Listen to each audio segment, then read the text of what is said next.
product provided by Nintendo for Xenoblade Chronicles X Definitive Edition. So you want to play Xenoblade, but you don't know what you're doing. Don't worry, I got you covered. Hello everybody, it's your boy Jmulls, and in today's video, let's go over how to play Xenoblade for beginners. So since the Switch 2 editions of Xenoblade 1 and 2 are rather shiny right now, we're going to be focusing mostly on those two, but a lot of what we're going to talk about will apply to X and 3 as well, and I'll showcase a little bit of them later in the video. But let's begin with Xenoblade 1, and what I'm about to talk about works for all of the games. So how do you play the game? Well, in combat, the game is broken down into these things called arts. If you're familiar with MMORPGs, you'll be very familiar with this principle. Arts are these abilities you can see at the bottom of the screen right here, where once you cast them, they go on cooldown, meaning you won't be able to use them for a period of time, like so. We have to wait until that bar replenishes so I can use Reflection again. However, in the meantime, I can use other arts to gain their abilities and their benefits and then utilize them in combat. Xenoblade is kind of known for having characters talk a lot during combat, so get used to that. And you will find sometimes you might run out of buttons to push. That is a totally normal thing, especially as a beginner for Xenoblade, when all of your arts are just simply on cooldown. Across Xenoblade, there are two different input systems. For Xenoblade 1 and X, you will have your art palette displayed like this, one giant horizontal bar on the bottom of your screen, where you scroll to the left or the right to get to the art you want to cast, press your button, and then you're scrolling over to the other one. If you have a Switch 2 Pro controller, you can bind the buttons on the back of the controller to left and right on the D-pad for easier navigation. Oh. Now let's head on over to Xenoblade 2 for a bit, because for Xenoblade 2 and 3, they forego that system. Instead, they bind the arts and the buttons you're pressing to buttons on your controller. Revolutionary, I know, right? So you have the D-pad for the stuff on the left over there, and for your main arts in Xenoblade 2, they are bound to X, Y, and B. So instead of scrolling around all the time, I just have to hit the B button, do double spinning edge, and that guy's already dead. So if I want to hit a button, I just have to actually hit the button on my controller, and there you go, Bob's your uncle. Now the Switch 2 edition of Xenoblade 3 is not out yet, but the input system is relatively similar. Instead of that horizontal bar you will see in 1 and X, you have the buttons mapped to your controller here. It's just instead of swapping to different characters called blades in Xenoblade 2, with the D-pad, you just have more arts bound to the left D-pad over here. The Xenoblade games feature quite a bit of customization when it comes to player power and expression, and the art system is no different. You can swap out individual arts per character, or per unique system from each of the games inserted here, with different arts if you want different effects or different possible synergies. So even if the input system is a little bit different across Xenoblade 2 and 3 compared to 1 and X, the basic foundational principle when it comes to arts will remain pretty much the same. However, each game does have different mechanics that adds uniqueness and replayability to each of the games. They don't always explain them in the best of ways, but once you fully understand them, you can get a lot more out of this combat system, not only for Xenoblade 2, but also for each of the Xenoblade games.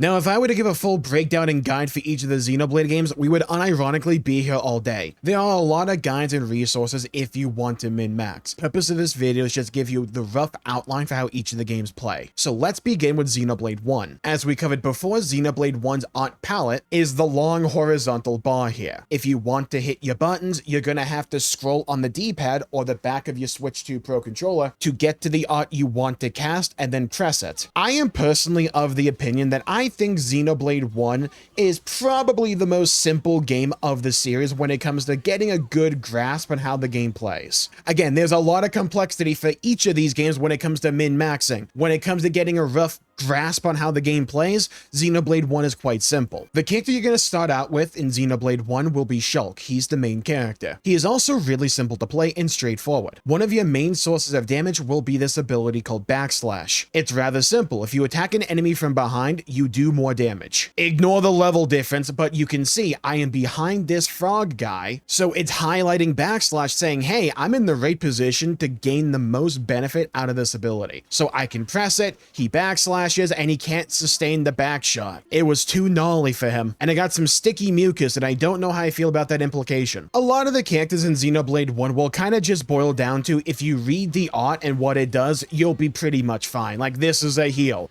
I press it, I select who I want to heal, and it heals. This one, if I attack from the side, I can lower the enemy's physical defense with Slit Edge. It's a debuff. A debuff is some kind of status effect that makes the enemy or yourself weaker. So if I hit this frog with Slit Edge, if I don't just kill it because, again, the level difference, its physical defense will go down, meaning if I do physical damage to it, it'll do even more damage. If I want to drag an enemy away from where it is because maybe there's just too many enemies and I don't feel confident in my ability to take all of them on, I can use Lure over here to do just that. Convince it rather nicely to come over here to me, where I can deal all kinds of damage to it that I would like. There is a type of combo you should be aware of, and that is Break Topple. Generally throughout the Xenoblade games, you'll have some version of what I'm about to say. For Xenoblade 1, I can inflict Break, which is a status effect on various mobs, using abilities that inflict Break. So for Shulk, these two abilities, Air Slash and Stream Edge, you can see from here, hit Break. If I also have somebody in the party that can inflict Topple, then I can knock the enemy down. It's a very simple flowchart for Xenoblade 1. You inflict Break so that you can then inflict Topple, and then once the target is toppled, you can inflict Daze. If you can manage to inflict Daze, then the target's going to be stunned for quite a while, allowing you to really go hog wild. Let's take this enemy over here and see if we can do a Break, Topple into Daze. And as a reminder, Shulk has Break and Daze. Rein is the one with Topple. Dunban also has Daze, so we'll see how this goes. So I'm going to Air Slash to hopefully inflict Break.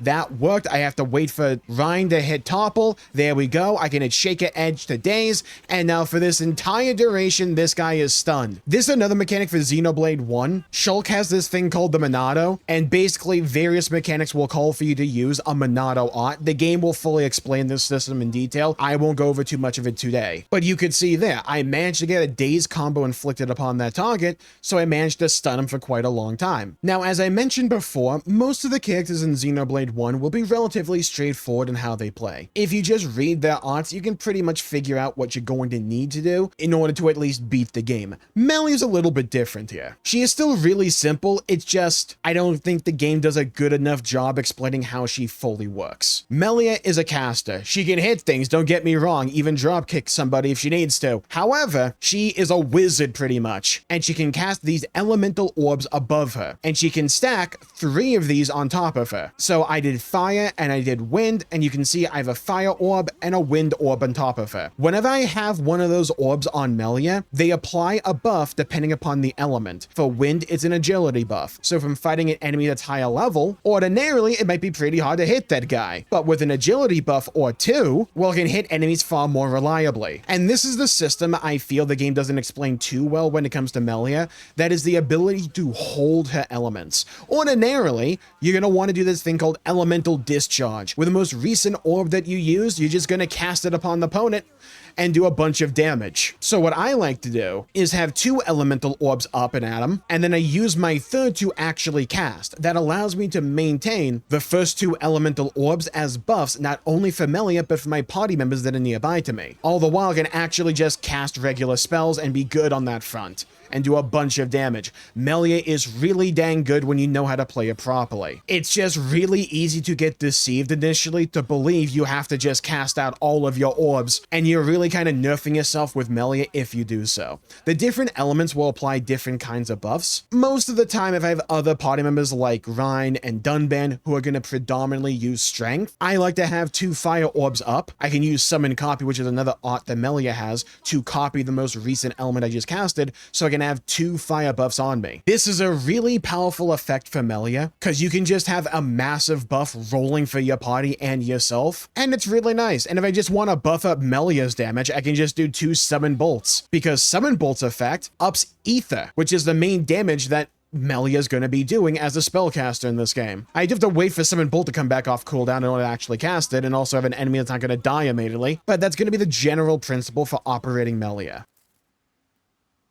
For Xenoblade 1 and 2, there's something else you want to be on the lookout for, and that is the party gauge located in the top left corner of the screen there. Like this tutorial says, whenever you get a bonus effect or you hit a crit, it's going to go up. So if somebody in your party dies, you walk over to them, hit B, it'll use one of the 3 blocks in order to revive that party member. But if you stack it up to 3, you can use this thing called a chain attack. Chain attacks in all 3 numbered Xenoblade games, however, their effect and what you actually do in them changes drastically depending upon the game. Okay, let's take a step back and analyze how chain attacks work in Xenoblade 1. You're gonna want to build the gauge in the top left corner of the screen as we've covered. Once that is filled, you can initiate a chain attack. Now all the arts in Xenoblade have an associated color. If you use the same color consecutively, you will build up a chain. By increasing said chain, you'll be able to do way more damage. Let's go with red, so I will use a backslash here with Shulk. I now have a chain ×1. Since I'm fighting a bunch of enemies, I'll do an AoE ability on Ryan,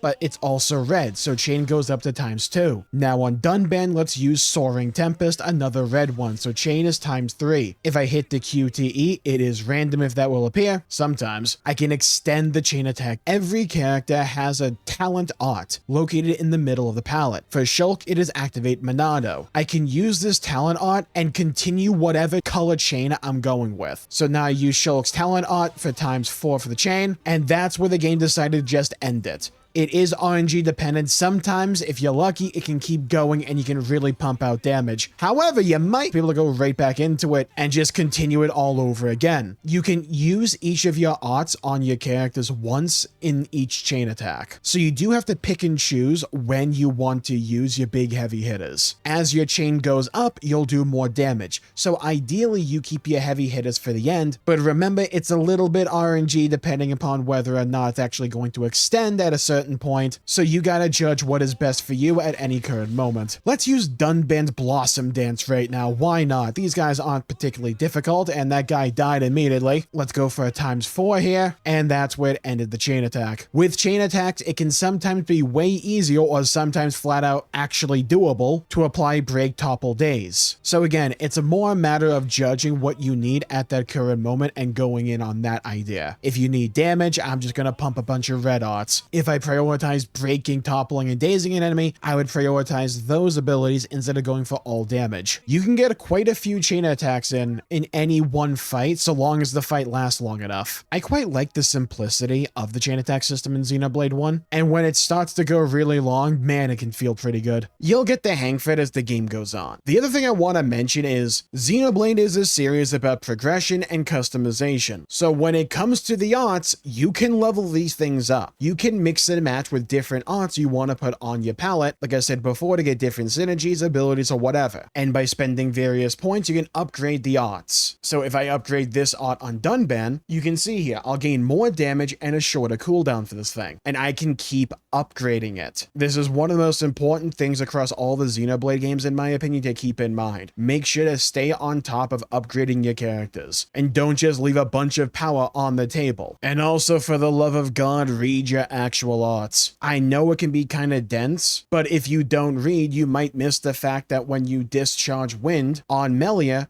that it does area damage. You might go a significant portion of the game without realizing that because you didn't bother to read. Another common element for Xenoblade games is that there is a ton of little progression systems. This is the skill tree. I can just select one of the branches, and as I'm playing the game and I do various fights, I can upgrade this and just make my character better as the game goes on. You want to do this because you can mix and match these things with the different characters. So if Shulk gets something that I want on Melia, I can yoink that. You can create so many interesting builds and synergies in Xenoblade 1 simply by doing this. Like, look at this. Shala has a talent that grants Ether Up buff when an ally defeats an enemy. Melia definitely wants Ether Up, so I can just grab that from Shala because I leveled it up and got it on Shala, and I can just put it on Melia. One of my favorite things to do for Xenoblade 1 is just try to find some crazy wacky build I can go for that might require one of these skills from a different character. On top of that, you have regular gear, which will bring different stats to the table. But on top of that, you can insert gems into those pieces of gear for even more buffs. A lot of my damage on Melia comes from lightning, so I can slap in 3 electric plus gems into a weapon to gain a 100% electric plus buff. So when I discharge my lightning ball, I do a ton of damage with it because of that. And on top of that, why not give me some Ether Up as well? And this isn't just for like raw damage either. I can put on like quick step for the character that I'm controlling, so I just move passively around the world faster. The game itself will go into more detail about how to actually acquire these gems, but these are all little important things just to keep in the back of your mind if you run against a difficulty wall and just like, how do I overcome this? You gotta remember, Xenoblade is an RPG. Make use of the resources and the abilities and the progression systems that the game gives you. In fact, if you keep that in mind, that will be a guiding lodestar for all of the Xenoblade games. It's just that the form and function of the progression systems will vary depending upon the game that you're playing. Oh. Now, when it comes to Xenoblade 2, things get a little bit different. You play as drivers, and drivers get their powers from the blades they use. Think of blades kind of like Pokemon. I can equip 3 blades to 1 driver. Main character here, Rex, I have 3 blades, Pyra, Elma, and Momo. You acquire these blades through a gacha system. As you play the game, you loot things, kill enemies, you'll acquire these core crystals. You can use these core crystals on your drivers to get various blades. For instance, I can use the Aegeon core crystal on Morag over here, and now all of a sudden she has Aegeon. Each of the blades has an associated weapon type and also an element and various buffs and abilities. For instance, with Aegeon, I get a 15% agility mod. As we covered before, Xenoblade 2 also utilizes arts, but you get those arts based on what weapon you have equipped. With Rex's main blade Pyra, she uses the Aegis sword. There are a total of 4 different arts for each of the weapons, and I can equip 3 at a time. I can also level up the arts as well, just like we could in Xenoblade 1. And also, very similar to Xenoblade 1, we have the break topple mechanic, though it's different here. Instead of it being break topple days, now it's break topple launch and smash. So you hit an enemy with break, then you topple them, then you can use launch to launch them up in the air, and then you can use smash to bring them back down, have them shoot out a whole bunch of loot, and do a bunch of damage with it. There are a lot of little systems when it comes to making your characters better. You have the affinity chart, where you can acquire a bunch of different bonuses for your character, for your main drivers. Your blades also have affinity charts, and a lot of the time they will ask you to fulfill a certain condition in order to upgrade that one node. For instance, if I want increases critical damage by 70%, I have to go to a zone called Leftheria and defeat a Scad Teos 4 times. I've done 3 of them, I haven't done the 4th one yet because I'm lazy. You can also upgrade the weapon the blade brings to the table. I can acquire these weapon chips throughout the game by, looting various things, defeating certain enemies, and they upgrade the weapon that blade brings, which the driver will equip if I'm using that blade. Again, you can really get into the weeds of all of this if you want. There's a lot of resources and a lot of people out there that have gone into the nitty-gritty when it comes to min-maxing all of this. But for the purposes of just trying to beat the video game, just being aware that these systems exist and being willing to interact with them if you come against a wall will be important. Kinda like gems from Xenoblade 1, you have Ox Cores in Xenoblade 2, which are these little trinkets you can equip to the blades for various bonuses. For instance, on Cosmos here, I have Affinity Max Attack 5, and that increases damage dealt by 50% when Affinity is at max. On top of that, for your drivers, you have pouch items, which are little things you can eat or consume, so for a period of time, you gain a rather large buff depending upon what you actually consume. So if I eat a Glana Stir Fry on Rex, then for him and my blades, I'll gain 5% physical damage taken reduction, and my arts will recharge by 0.4 each second. That is pretty dang good. I've already used it. You can also equip various accessories for each of the drivers. For instance, on Zeke here, I have the Enlightened Loincloth, which increases damage dealt while Blade is the opposite gender by 85%. So with the power of women, I can have Zeke do 85% extra damage. If you want to get lost in the sauce when it comes to min-maxing all of these different things, you can get deep with it, and it's so dang cool, man. I highly recommend just taking a little bit of time and reading all these different elements and trying to find your own synergies. Yeah, if you really want to just min-max, you can do that. I find a lot of the fun, though, is just seeing what you have available to you and making what you have work. Unless you're trying to do the end game and take on all the different super bosses, you really don't need to min-max all that much, especially if you're not doing Bringer of Chaos difficulty. So my overall recommendation would be just be aware that these systems exist, keep up to date with them periodically, but don't stress about it too much, like, oh, which blade do I really need to use? Use the ones that you find fun. Oh.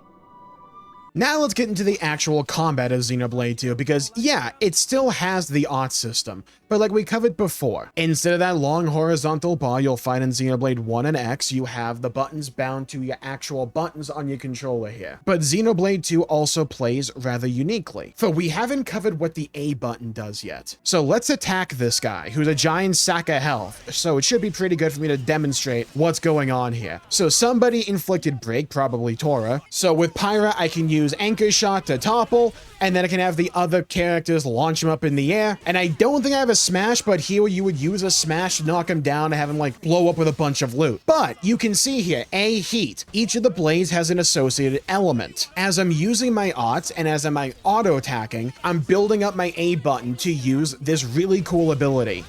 I have a brief QTE, and now we're on the train, people. Choo-choo, we're going. You follow the elemental chart that you're seeing here. So I could go to lightning or, well, light. I chose light, so now I can choose water or light again. I can use light again for the rank 3, and I can use supernova, which has this really cool animation. Got to do this QTE, does this really cool attack, has this really cool animation that depends upon the element that you're using there. Cool. Now that I've done that, not only do I apply Seal Affinity down, but you can see this little orb floating around this guy here. The goal of Xenoblade 2, largely speaking, is to build those up. So you're gonna go through a whole bunch of these different trees here to get to different final elements here to apply that orb. We went light, light, light. The only element that matters to what elemental orb you apply to the enemy will be the final one. So I can do 2 lights in a row here, and I'll be fine. Let's have Zeke go and begin with Volt, because depending upon what element you start with, that'll change the tree you have available to you,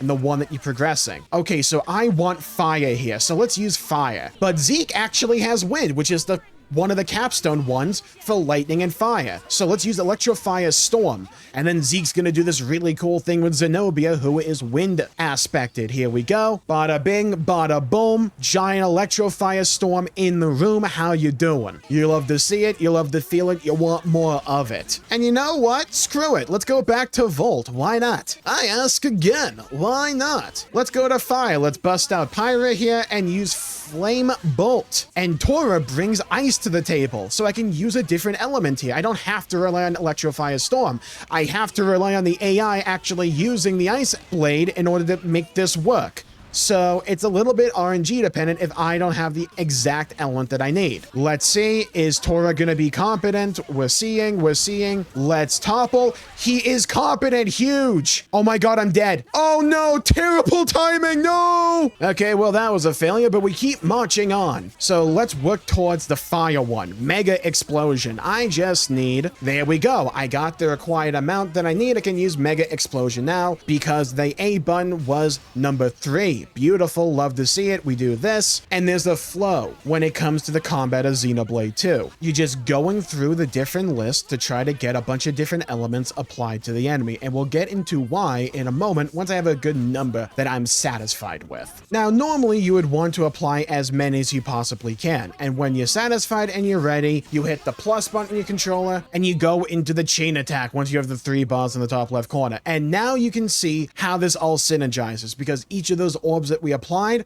we can now break. So ideally, you want to use the opposite element of the one that is listed up there to help break it. Those things have an HP of 3. If you use the opposite element, you'll do 2 damage. Not, you'll do 1, but it's random. You can't pick which orb you're gonna damage, but there's a light orb there. Let's use dark. And because I'm bad with color, I thought the water one was the dark one. Oof. But let's go with Cosmos here, and hopefully we can break the light one. Just hit the QTE. There's a lot of QTEs when it comes to this game's combat system and across the board. So good, we managed to break 1, which means once Tora goes, who's final in the turn order, we'll get a brief QTE, and then we can cycle through our drivers once more. Let's go with Poppy Alpha here, why not? Smash that button, and wind's almost broken already. Let's go. Hit the B button there, and let's have Elma go yet again. Let's see what she breaks here. And we got water there. Okay. I'm gonna go with Cosmos yet again. Let's go with Poppy Cutie Pie. It's a little bit RNG, but I might be good here. Might be. Let's go. We pop the water one. And every time you pop one of those, the damage bonus on the left increases. You see that gauge in the far left corner at the very top there? Every time you pop one of these, that gauge fills a little bit. Once it's like fully charged, it'll pop all remaining orbs that you have, give you a huge damage bonus, give you a pretty long QTE, and you can just truck out a ton of damage. This is the thing I love so much about Xenoblade 2's combat system, just the way that it flows with itself. In the regular day-to-day, moment-to-moment combat, you are building up these elemental orbs, and then when you go into a chain attack, you are spending them and working off of everything that you just did. I really like that flow personally, and I think it's really fun and satisfying,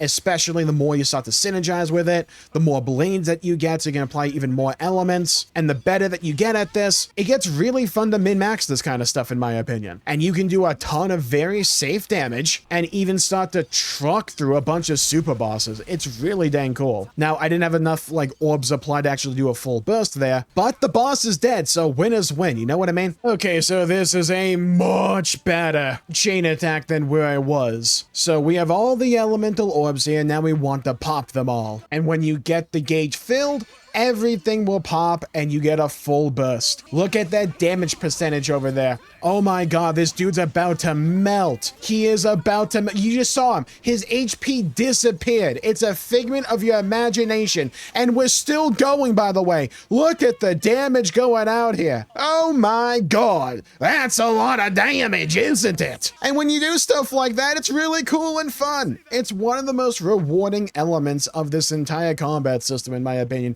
is just getting good enough and strategizing enough and tinkering your setup just enough in order to do crazy stuff like that. There are so many cool little elements of mechanics and progression systems in this game, and when you're able to properly make use of them, man, it feels rewarding. We call it New Los Angeles.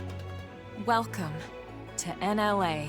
Xenoblade X is very different to the numbered games. As a brief aside, my personal recommendation for play order would go Xenoblade 1, 2, 3, and then X. But whereas I would argue 1, 2, and 3 are more focused on telling a cinematic main story experience, Xenoblade X is far more focused on side content, world exploration, and developing your personal character because you play a custom character. There's a whole class tree where you unlock different classes to unlock different weapons to use. There is a ton of progression in this game.